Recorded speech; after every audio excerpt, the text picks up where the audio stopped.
Yeah. So Joe, like with all the data that you guys have and everything that you've seen so far, what foreign country is the best at spinning narratives? And I know like most people are going to say Russia.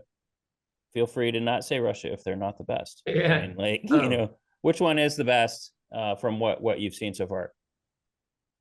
well, I mean, that's from an adversarial standpoint, you got the big three, right? Primarily, Russia, China, Iran, and they're clearly every day hurling ICBMs, all over to not just, I mean, for elections and just disruption.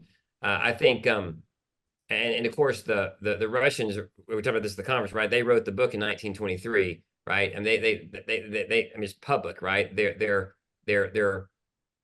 worldview and their approach. It's just the mediums change dramatically, right? So they've been in this business for a long time. I think the CCP and others, there's uh, uh, I worry about that quite a bit, because it's not so much that they're really a little more, I think, intelligent in how they do it.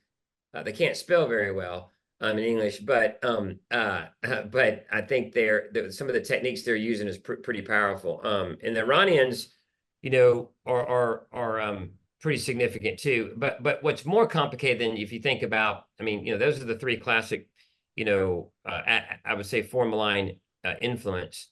But what's really crazy and what's really messy is the world's not really geographical, and so we're really we are very good at finding the influence, and we might have a source tag Russia because they're in Moscow, right? They're state media or something, or what we call advanced persistent manipulators, APMs. But that very well, that asset might be in London. That asset might be in South America,